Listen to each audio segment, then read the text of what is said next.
In a new interview with the BBC, Prince Harry opened up about the legal security challenges that are preventing him from reconciling with his estranged dad, King Charles.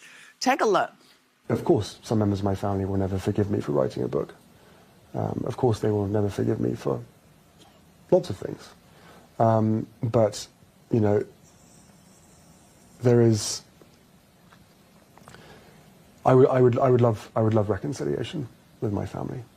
There's no point in continuing to fight anymore. As I said, life is precious.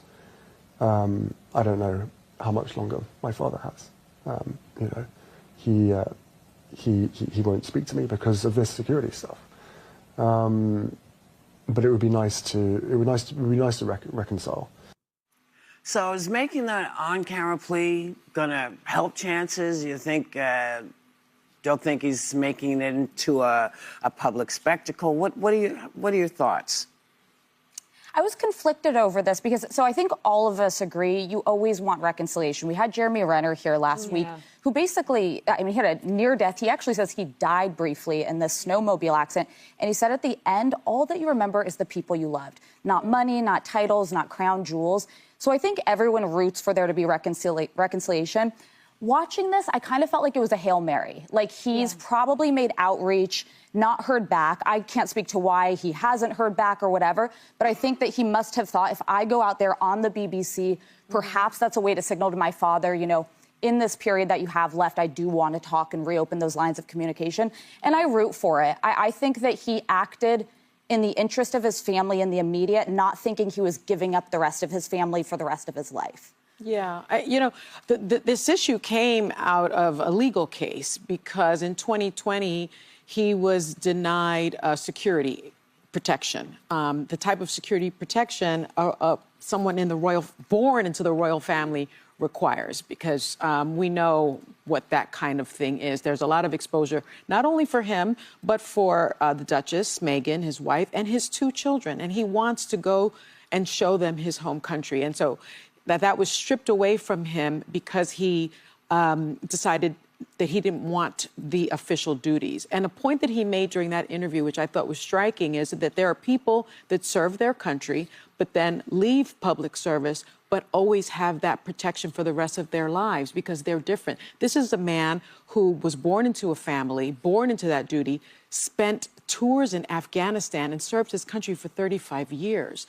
I think that does warrant the security. That being said, another thing that he said was, while he wants reconciliation, he learned from Canada that there cannot be reconciliation without truth. It's truth and reconciliation. So yes, he wrote the book. Yes, he told his side of the story. We haven't heard from the other side, but I don't think he should be punished for telling his truth, because I do really believe there is no reconciliation without that. Okay, so... Hey everyone, welcome back to the Royal Chronicles.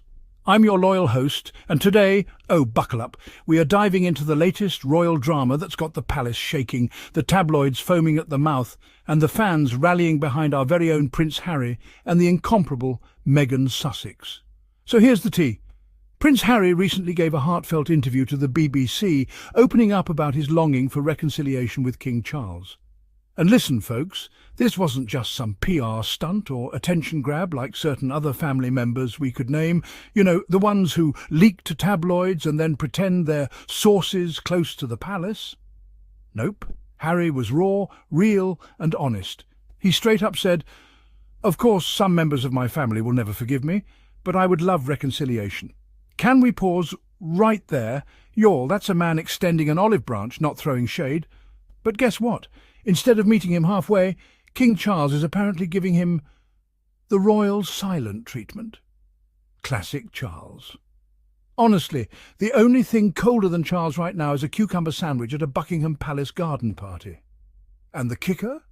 Harry revealed that his father won't even speak to him because of, you guessed it, this security stuff. Oh my. Days. You mean to tell me the literal King of England can't pick up the phone to call his son because Harry wants security for his wife and kids? Sir, it's not like he's asking for a pony and a castle. He's asking to protect his family from the very real threats they've faced. Let's be real. If there were any justice in that family, Harry wouldn't even have to ask. This is a man who served 2 tours in Afghanistan, a literal war veteran. And yet, somehow Prince Andrew still gets security. But Harry doesn't? Make it make sense. And you know what really gets me? The tabloids are already spinning this narrative. Harry's desperate plea. Harry embarrassing himself. Harry should have kept quiet. Oh, please. The only people embarrassing themselves are the royal rota crew clinging onto their press passes like it's the last call at a palace champagne reception. Let me tell you something. The real courage isn't in staying silent to protect an outdated institution. The real courage is standing up, speaking your truth, and risking it all so that your wife and children can walk the streets safely without paparazzi hounding them like a pack of rabid corgis. And speaking of courage, shout out to Sunny Hostin from The View. Queen behaviour right there. Sunny went off on the importance of empathy and understanding during their discussion about Harry's security battle. She literally brought the house down, reminding everyone that Harry deserves protection, not punishment, for leaving an institution that didn't protect him or his family. I mean, the way Sunny championed Harry, chef's kiss. While others are out here pearl-clutching about royal protocol, Sunny's out here saying, nah, protect this man and his family. I love her. Honestly, can we get Sunny to moderate the next royal summit? Imagine her sitting across from Charles with that "don't play with me" look. Iconic. But back to Harry, because let's not forget the emotional weight behind his words. He literally said, life is precious. I don't know how much longer my father has. That right there? That's not a man trying to destroy his family. That's a son hoping for peace before it's too late. And yet, Charles is acting like Harry stole the crown jewels. Honestly, Charles, relax. The only thing Harry's trying to steal is a hug and maybe a seat at Sunday dinner. And here's the thing. Harry's not just speaking for himself, he's speaking for every person who's been gaslit by their own family. Every person who's had to choose peace over toxicity. Every person who's ever been told, shut up and fall in line. He's showing the world that truth and reconciliation must go hand in hand. You can't slap a smile on family dysfunction and call it tradition. Sometimes you have to air out the laundry, no matter how many mothballs come flying out. And let's not even get started on the double standards Meghan Sussex has faced. Whew! The way she's been dragged by the British press. It's a miracle she hasn't sued half the UK into oblivion. But she's still standing, still shining, still living rent-free in the tabloids' minds every single day. That's resilience. That's royalty. Honestly, I've said it before and I'll say it again. Harry and Meghan Sussex are rewriting what it means to be royal, and certain dusty old courtiers can't handle it. They wanted Harry to be the spare, the backup plan, the silent support act in William's future reign. But Harry said, nah, I'm the headliner of my own life. Mic drop. And you know what? We're here for it. We're standing with Harry. We're standing with Meghan Sussex. We're standing with truth, compassion, and yes, security for every family that needs it. So, to King Charles, William, and whoever else is hiding behind the palace walls throwing shade, maybe instead of clutching your crown so tightly, you should take a page out of Harry's book and pick up the phone, because history's watching. And, spoiler alert, it's not on your side. And to all of you tuning in today, thank you for being part of the Royal Chronicles.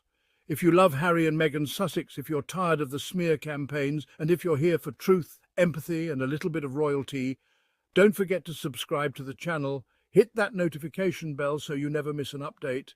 And if you want to support this channel and keep this positive community thriving, consider sending a super thanks. Every donation goes straight into helping us keep shining a light on Harry and Meghan Sussex's journey and calling out the nonsense when we see it. Until next time, stay kind, stay bold, and remember, love always wins.